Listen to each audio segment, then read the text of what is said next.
once your face is out there, people come up to you, they start like wanting to share things. And I actually lost contact with that friend, and I was so depressed. People don't care about like your resume, they care about you. They'll think like I have to have the best equipment, and it's like, no, you don't. Just like whoop, like I take off my camera, I'm gonna be killed. Like your age doesn't matter. Welcome to Tokyo State of Mind. As always, we're here at this rebellious podcast, but in this case, with podcasts. On this podcast, we share stories, hacks, and tips to make you feel good about yourself and your life in Japan. We're all about passion and deep conversations. The Halloween is coming to Tokyo, and I'm very happy to have next to me a guest who also loves Halloween just like me. She is a successful YouTuber with 18 years of experience that I used to follow. So I'm very happy to introduce you to our guest, whom you probably know by her nickname, Kemushichan. Hi, Loretta. Hi, thanks for having me. Hi, guys. Hello, everyone. And hello also to Mr. Fluffy. Thanks for having me on the podcast today. Yeah, I guess our cats are really happy to be around. Yeah. Yeah, even though they have no expression. Oh, they're very expressive. Yeah. So, Loretta, can you tell your story, how you got to Japan, how this adventure started? Oh my gosh. Okay, so this adventure started. Let me hit rewind. It's a long story. How did it start? You know, I actually haven't thought about it for a while. I'm like, so there's obviously like the first influence that you have in the 90s, the pop culture. And I don't know if anyone can see my feet. I have Pokemon socks on right now. That's her Halloween costume. This is my Snorlax, Pokemon games, the like red, yellow, and blue, like the very old school games that just come out. No, not red, yellow, and blue. What was it? Like yellow. Oh gosh, I've already embarrassed myself. Sorry, guys. Okay. But yeah, so it was like the original like Pokemon days. And I grew up down the street from an anime store where they imported like actual like Pokemon cards. Yeah. And I just wanted to play the card game, but like they only had like Pidgey, Caterpillar, or Caterpie. And I was like, I have to get more cards, but they're in this weird language. What is that? And then the owner was like, that's Japanese. It was like, ooh. It was like, Yomenai? No, I was not even Yomenai. I was like, eh? It was like, Japanese, what's that? It was like, I was very like interested in what this like new language was. And then, anime started really taking off. I didn't have cable, so I had like 2 channels. There was Cardcaptor Sakura, Sailor Moon at 5 a.m. and Pokemon. Those were like, it back in New York? No, this was in Virginia. Oh, this is a deep dark of America. No, no, just kidding. It's a great place.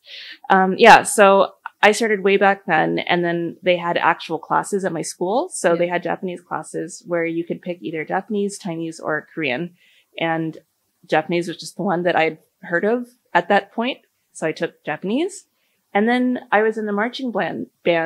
Then I was in the marching band playing flute and piccolo.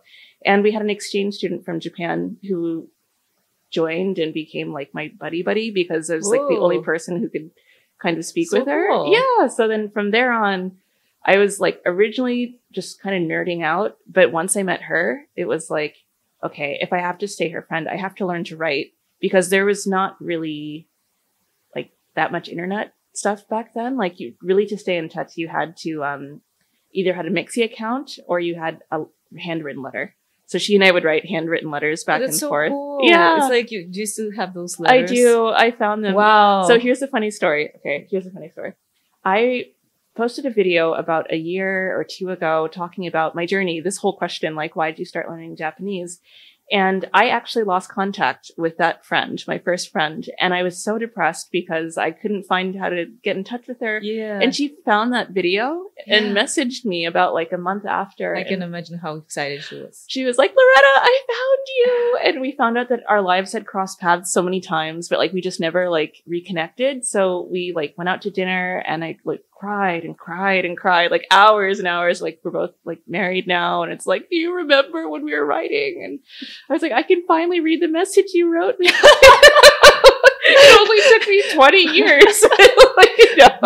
That's so funny. Yeah, so that was long story short. Hey, Hey, did you see our subscribers?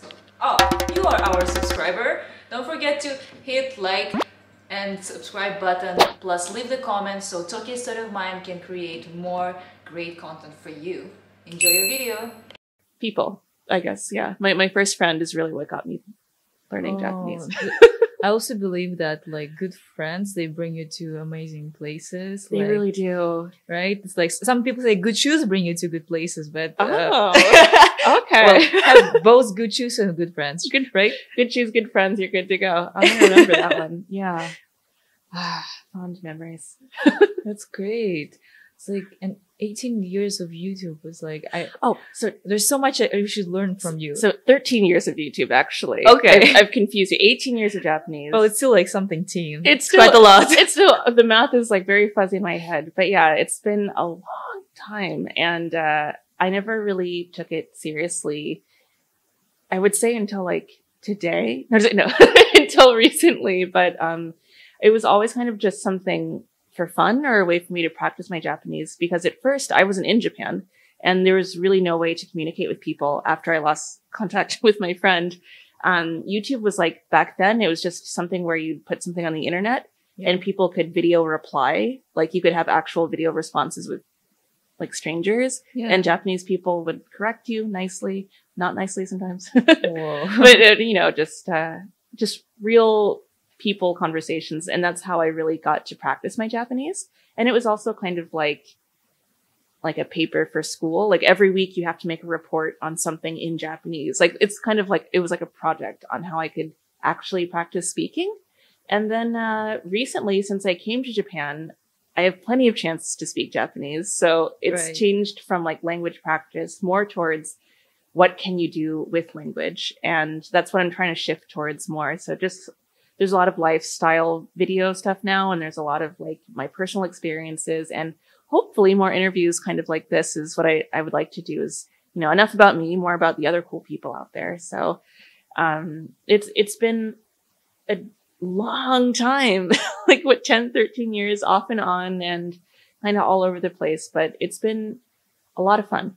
And it's made my journey with Japanese a lot more like grounded and realistic, because I get the chance to meet a lot of people that I wouldn't have if I was like not showing my face. Like once you start putting your face on the internet, I'm sure you, once your face is out there, you start like, people come up to you, they start like wanting to share things with you. They invite you to things. Like once you're out there, you start meeting a lot of cool people. So exactly, that's all. It all starts with initiative, like and just sharing what you feel like sharing, even though sometimes it, for some people, doesn't feel right. Yeah.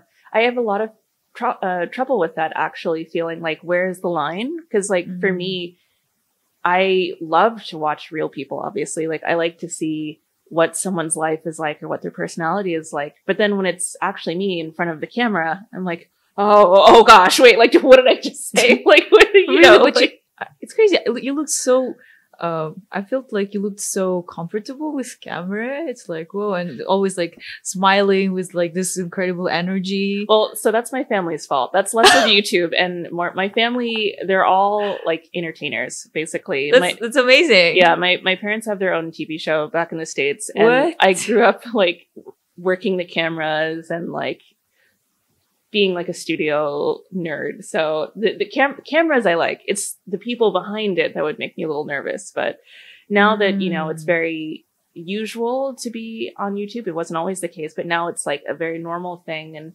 now that it's very normal to just like put yourself out there, like nobody wants your resume. That's what I used to say to people, like, oh, I have to be professional because YouTube is my personal resume. It'll last forever. And it kind of does. But more importantly, people don't care about like your resume. They care about you. So it's been like a fun balance, learning how to be me in front of the screen. Yeah. And I see that you've done so many projects like through YouTube. Like, yeah. It opened a lot of doors. What was the craziest one? Ooh, the craziest one? Mr. Fluffy doesn't know, unfortunately. So NHK World is like, you get to do a lot of reporting on things in like Tokyo, like cute culture. And just like kind of new travel concepts. Right. But when you do the actual Japanese NHK, it's very different. It's not about finding like the newest and brightest. It's more about like people stories and like old neighborhoods and stuff. So I got to go into a lot of really deep places, and there's always like one celebrity guest on each show. So you get to meet a lot of like actors or a lot of like people that are famous as memes in the English speaking world, but like Famous as memes? yeah, like they only made it as meme status, but in Japan they're like really huge. Like Zabunguru, like that's Zabungle. He's huge in Japan, but in like I think he's only made it into meme status, Right. in My English. gosh. But so when you're on these trips, of course, because you're kind of like the cultural attaché, you're like the the English speaker. They love to make you try different things, and they're always like, "Oh, today we're going to have like kaiten ushi." It's like kaiten ushi. Is this sushi? Yeah, They're like, no, yeah. ushi, like beef. It's like, oh, cool, like steak coming around. That's great. And they're like, oh, not quite. And it was actually horomon, like it was the like innards or the offals or offals. I think that's how they say it in English. The non like the other parts, the fun parts. Yeah. And they're like, this is the third stomach. It was like, oh, what? And they're like, now the camera's rolling, eat it. Like, it's just like a lot of Challenge stuff. a lot of challenges, a lot of food related challenges. And oh yeah, this is another crazy. On that same trip, it's all coming back. I had a cow where I got to walk a cow like a dog and like up the mountain. We're like marching together. I wore the wrong shoes. I was wearing boots, and it was like walking up this mountain with this adorable, beautiful cow. And I like rubbed it down and gave it a bath with beer, and like it was a very It's funny how like here it's more like of a crazy experience, because back in my country it can be an everyday experience for some people in the village, Yeah. right? like well, like in the States, I mean, I don't want to get too deep into and everything, but not in the States, a lot of people don't see like livestock, and if they do, it's kind of large scale. But to see someone who actually like cares for right, like their so people still believe that cows are black and white. Yeah. It was like he was all black. He was a kuroge, beautiful, but he wasn't like the brown spotted or like the spotted milk carton cow. I see. So, what do you think? Like you've done YouTube for all these years and had all these amazing projects. What do you think is something that people do not understand, like misunderstand about doing a YouTube? Something that they miss out. So many things. There's a good question. This is very important. Well, so a lot of things that's hard is kind of like anyone can roll a camera, anyone can put content out there, but sometimes this idea of like, how do you actually reach the people who make you happy? Like, how do you actually reach an audience? And what does a size of audience matter? Or like, does the type of audience matter? And like, what should you do to reach those types of people? That's like the first big question mark that I get a lot of questions about that. And like, it's interesting because now YouTube is so different. Back in the day, if you put a video up, somebody would see it. Like it was very different. But now no competition. But now it's like hyper saturated. And even when I look at YouTube, I'm like, oh wow, I'm really boring. Like there's so many people with so many different interesting stories. And I'm like, I'm just a girl who learned a language. That's normal for everybody else. Like that's not very interesting. But when you think of like how to start a YouTube channel, one of the first things that people will say is you have to be unique, or you have to do something like that's never done before. So that can be hard. Sometimes not being like crazy or out of the box, you don't have to do that per se. Sometimes people think like I have to have the best equipment, and it's like, no, you don't. Like you really don't. At the end of the day, people watch YouTube because they want to find someone who looks like them or someone who is like them that they can kind of like grow with or like relate to and aspire to and feel like they're, like a friend. So, at the end of the day, like it doesn't matter what equipment you use or how crazy your story is. Like it's more about like relating to some people. So as a YouTuber, you really have to put yourself out there. Yeah. And you really have to be like your true self. And then yeah, from there is the hard part. And then you just gotta pray to the algorithm. No, I'm just kidding. No. It's yeah, YouTube. It's an interesting journey because I think at this point people aren't looking for like the newest Japan. Like there's kind of like two routes that you can do. You can either be like the most fancy, coolest, newest Japan information because people always want new information. Like Right. they either want the newest, like freshest spin. 2020, 2021. Yeah. Like they either want like the next 2021, like the next biggest thing, or they want to feel that they really, really know you. So I've seen this with a lot of my friends who are YouTubers as well. It's like you either focus on doing like not documentary, but like just very like Japan centered content, or you have to be very personal. Like this is me. This is you guys. Every week we talk, you know, this is our conversation. This is our community. I'm giving back to you. So obviously you should do that no matter who you are. Like you should connect with your audience, but it's kind of like there's two versions of how you can do well on YouTube. And people really appreciate when you upload regularly, and they really appreciate when you answer their questions and when you're available to them. And it's a lot of personal energy, but that's actually what YouTube is about. It's not like Japan Tube. It's not Tokyo Tube. It's YouTube. Yeah. So at the end of the day, like you matter. you matter. So, yeah, in Japan, it's definitely also very different because like, it's like, you don't really see a lot of like beauty Japan J vlogger or like whatever J vlogger. Like it's pretty much like Japan and you. Yes. And that's kind of like what people want to see from this niche in the world. So it's fun though. That's true.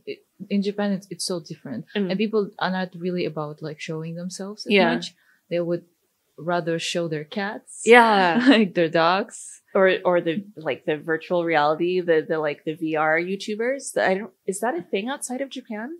I don't think so. It's like there's huge audiences of like people who love to watch like kind of like oh gosh, Hatsune Miku, the blue ponytail, like that type of character, but for YouTube. And there's like companies that just make avatars that you can like press play and it'll animate you suddenly. And, you know, it's a whole different realm over here. I feel like recently people just started showing their faces in Japan, and like in other globalization. Globalization's hit the internet. But like, I want to say like the biggest difference about Japan and filming as a YouTuber here is that like, you know, like the obvious rules, you can't film other people. And a lot of people don't really understand that. So they're like, oh, I'll just like run around with the camera. It's like, no, you're not supposed to film on the train. You're not supposed to film other people or like not focus on them anyways. And that's true. And you're not supposed to like, you know, just kind of like expose other people, but that's what people want on YouTube. So it's hard to find a balance. Yeah. Right? To be a Japan YouTuber when you're not supposed to actually vlog.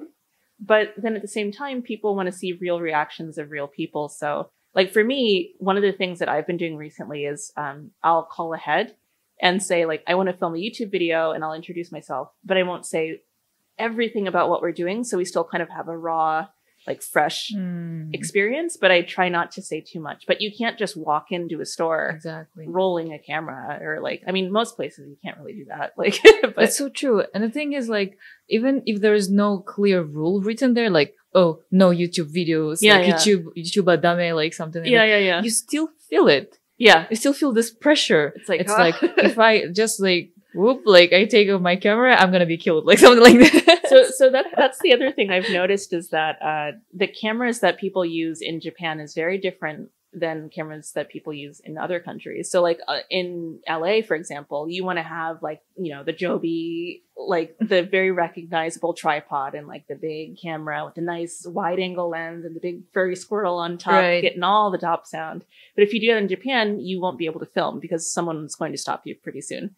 But if you go with like, I mean, I feel like I'm like, this is not advice, everyone, but like, you know, things like the GoPro or like the Osmo, the little mini guy, like those are more popular in Japan because you can kind of stealth mode. And I mean, I still think you should get permission. I'm not advocating anything weird, but it's just like basic level, the spy camera. No, but like just like basic levels of what you can and can't do in Japan as a YouTuber is even different. So that's been an interesting line to dance. Yeah. That's so true. I think like when I also started, I was just so, when I came, I enrolled in a Aikido club, and in the circle, like when every time I wanted to film something, everybody's like, YouTuber, even though I wasn't. I was like, they're like, YouTuber, and they're like, no, I just film it for myself, like, or maybe for Facebook, but, and everybody around was like, oh, like they were kind of hiding from camera at the beginning, but then at the end they got used to it. It's Hamida-san, it's okay. Yeah. Like she always does it. That's just her. Like, you gotta get out there and, and push it sometimes. Just kind of push it sometimes. But it's good stuff. Very fun. I also find that there's that thing that people say, what is it? Ask permission. No, don't ask permission. Ask for forgiveness or something like that. Like some people just do that. Like they'll just film and then ask afterwards. Or, there's also like, those street interviews is a huge thing on YouTube. And if you walk up to someone with a camera and say, can I film you? They'll probably say no. Usually, unless you're in a kind of tourist area. But I found a lot of times that like you'll get a lot more no's than yeses. And then for the people who say yes, like if you're trying to get a random reaction or like get like a fresh thing, normally at the end, that's when you have to say like, okay, is it okay if I use this clip or something? Because if you ask first, then they get really stiff and like awkward, and you're like, okay. Like sometimes even doing YouTube videos, I like to make sure if I go in a restaurant or if I go into any kind of place, I try to always interview the person who runs the place, because I mean, who cares about what I think of it? Like they've got the real story. So I always try to always make sure I get like some kind of interview. And you almost can never use the first part of it, because it's like, okay, I'm going to interview you. And then you have this like very stiff, like scared moment.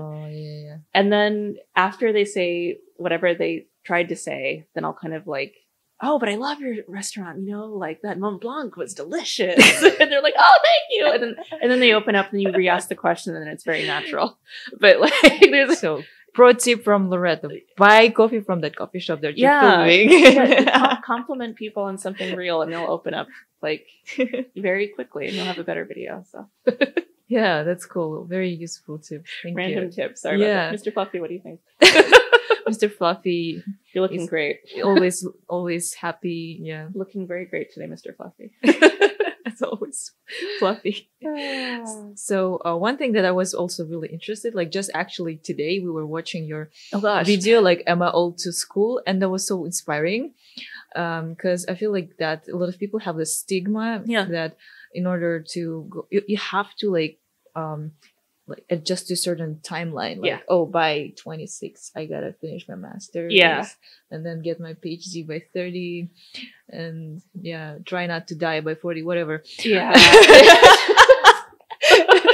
Oh gosh. There's definitely like a hard kind of like timeline that people think of, and I mean, for one thing, it doesn't matter, like your age doesn't matter.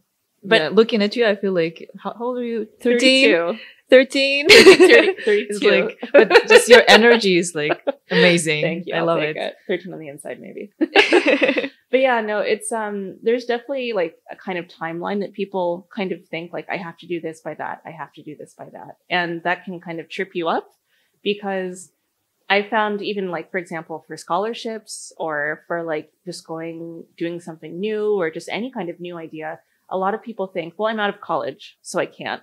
Or like, I've got like my job now, so I can't. Like, just people kind of think that once you're doing one set thing, you can't kind of break out of that. And then, I mean, it's kind of a waste, because, for example, like the Mex scholarship, like I applied to that 6 years after being a full-time like working adult. And it was very strange to me. We were talking about this earlier off camera, where I was just like, thought it was a scam website. I was like, what is this scam website? But it was very different back then. Is it any better? I don't know. But I remember like when they finally told me that I had this scholarship, I was very hesitant to actually accept it, because it didn't seem real. That like, why would I just suddenly go now? Like at that point, I had been working for 6 years. I was a manager at my company. I was making a lot of good money. I was about to get married. I had my dog. I was very settled. I was like, why would I leave? Right. Like, It's like everything is so perfect. I was like, I had this kind of monologue in my head, like, I'm going to go to Japan. I'm going to go to Japan. Like it had always been there. But when actually the opportunity came, I was like, well, that's weird. Really though? Yeah, So exactly. it was kind of this weird, like, out of body experience. And then that's when my mom was like, hello, you've been saying you're going to do this like forever. Do it. Like, just do it. I think it's amazing that your mom said it to you, like, because I would say that a lot of parents would be scared for their kids, like, oh, you have a settled life. Like, what else do you need? yeah. Like, no more risks, please. Yeah. I think I was very fortunate with the family that I was given, because they actually pushed me like more than me. Like, even like my husband now, I'm like, I can't do that. That's weird. Like, I can't do X, Y, or Z. And he's like, why not? Like, literally, what do you go? Wow, that's so nice. Yeah, it's keep good people and keep good shoes, and you'll go very far. Pick your friends wisely. Can't pick your family, but Nice. Yeah. And so you finished your master's program Yeah. last year. So congratulations. Thank you. That's amazing. One of my really good friends, like the one that I definitely want to keep, always told me that I remember when I was like finishing my bachelor's degree. Yeah. And everybody was going like to like pursuing masters, and Yeah. like, I'm not sure I'm ready yet. Yeah. Like, it's kind of weird. I don't really know the real world. Even though at that time I worked, Yeah. I felt like it's still not really real. Yeah. And I'm like, maybe I shouldn't really go. But it's still as a human, you feel like you need some external validation that your idea is not that crazy, right? Yeah. So I just randomly met him and said, hey, like, I feel this peer pressure. Like, he's 13 years older than me. Oh yeah. So it was like I was looking for guidance, and Come I'm on, like, senpai. yeah, come on, senpai. Yeah. So what should I do? And he said, come on, I did my master's when I was 32, and I was the happiest person in the group. Like, because I came there with a purpose. Yeah. You know what you want at that point. Right? and I felt so relieved. And Yeah. I'm like, okay, now I have a total excuse not to do it. Yeah. No, that's good. You definitely need people like that. So I'm glad you had a good buddy. Right. A good senpai to. Yeah. Hi, Chris. Also, we always ask this question to our guests. What do you think is the biggest lesson that you learned staying in Japan? Oh gosh, the biggest lesson: don't eat the cow's third stomach. No, I'm just kidding. No. Seriously, I would say this in Japan, but also anywhere, is definitely take care of your relationships. Kind of like we're talking. When you meet someone, unless, if it's not a good relationship, save your energy. But if you actually meet people who are meaningful to you, learn their name, reach out to them, like, remember. Name is so important, know their right? name, say it many times, know their birthday. People don't send cards, but a text, something. But start to find reasons to meet new people. Like, one of the questions I get is, how do I, even just on an everyday level, how do I make friends in Japan? I can't make friends here. Like, how do I find, a partner, or like something like that? And at the end of the day, like, you're not going to find people looking for people. You're going to find them doing the things that you already like. So, like, you can meet a stranger and have that awkward conversation of like, what do you do for work? Or where do you go to school? Or and then find out you don't get along. Or you can already do the thing that you love, and then you already have your first conversation. Oh, don't you love like Kiki's Delivery Service? Like, gosh, it's a great movie. I love Ghibli. And then we already have a conversation. Right. Yeah. And it's not like awkward. And that goes in so many different ways. Like, you can start meeting more friends that way. So, like, if you have a daily routine, go to school, go to work, try to find a reason to do something else on the side. And it can be a hobby. It can be like, for me, just walking my dog the same like route every day.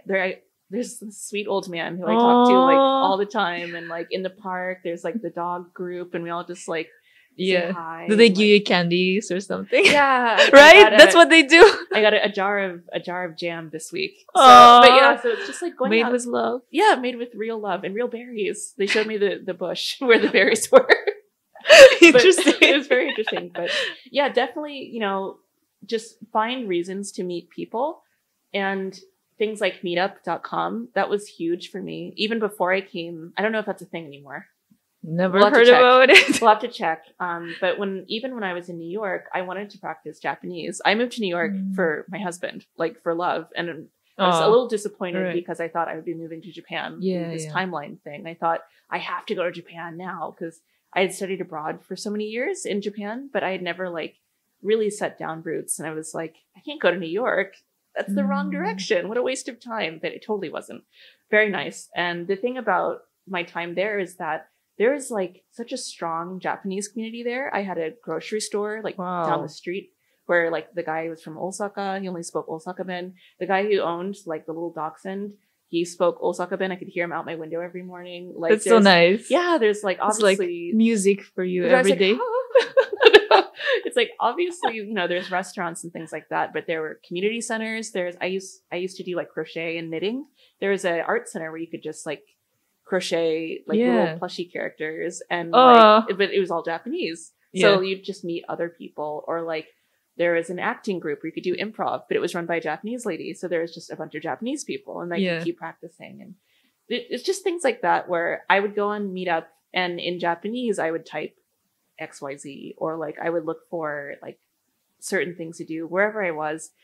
And that's when I started to meet more people, practice the language, and like actually get out there. So it's out there. But that's what I found is that like whatever hobby you like if you like fashion or cats or dance or like whatever it is, like the more you start to do these things, the more that you'll start to meet cool people that you have something in common with. And that's so important when you're like halfway across the world or just not near your home. And then from there, that starts to build into something else. So like other than my first job ever in New York, I have never applied for a job ever. I can imagine. Like, they just like, please work for us. Well, I mean, not like that. It was more like, hey, Loretta, did you hear about like such and such? We need you to help on this project. Or like, hey, do you remember like my first job here in Japan when I was doing part-time? And this was the first contract for my research paper, which became like my first like contract for like work and all that. But my very first job that I had here in Japan was somebody who I met at a startup meetup in New York. And we both moved over at the same time. And then like a bunch of my friends all started moving over. And then that just started like building into a community. And then like they had a friend who had a friend who had a friend who had a friend. Like Tokyo's not, it's a big city, but it's not that It's big. really small, right? Yeah. It's super small. Like everybody knows like everybody. And once you tap into that, then it's like you're gold. Like, so I find that if you're trying to get like a job, or you're trying to find friends, or you're just trying to just live and eat some pizza, whatever it is, like you're going to have so much more of an easy time if you just start meeting other people and let them, you know, introduce things to you, because you're not alone. Exactly. Like that's what we tried to say during our podcast. Yeah. I think a lot of people who actually haven't been here, they don't really realize how your friends become your family here. Yeah, they really do. And how it is important like to select the right people and like to invest in these relationships. Yeah. It can feel isolating sometimes. Yeah. Many times. Like just like sitting on the train deep in your headphones, like, oh gosh, like here we go again. Like, you know, like you start to like drift off and wonder like, where am I? Why am I here? Like, this is so weird. But, right. Like, but you know, you have these out of body experiences, but it's so important to have like your friends and your communities. And I find that the easiest way to do that, to find those people, is to pursue your hobbies. Because then you can skip all the awkward ice-breaking conversations. Yeah, now we speak the same language. Right? It's like now you and I, we got something. So cool. Yeah. That was a long spiel. I feel like I talked so long. No, but it's amazing. I still cannot believe that like just a couple of years ago I just clicked the first Max video recommended by YouTube where you were there, and I was like, damn. It's like I could do that. Like, no, I was like, That was a very helpful video because as we talked before, there were not many videos about Max then.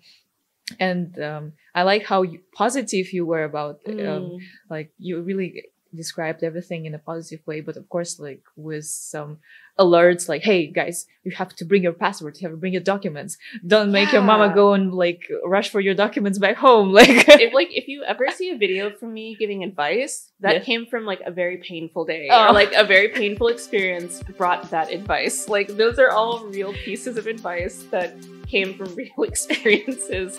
But Loretta, thank you so much. Thank you for sharing your passion, your smiles. Like I really like the way you smile, like it's like so nice, like and your amazing tips and your advices. So once again, we want to say that in Tokyo, you're not alone. You have Tokyo State of Mind. You have Loretta's channel that we really recommend to check out. We'll put the links below for any video that she wants to. So share this video, like subscribe to our channel, let us know in the comment what you think about this episode, and if you have any suggestions for the next one. We're always looking for new people, and if there's a certain topic that you want us to cover, we'll be happy to do that. Thank you so much, and as always, see you next week. Bye bye.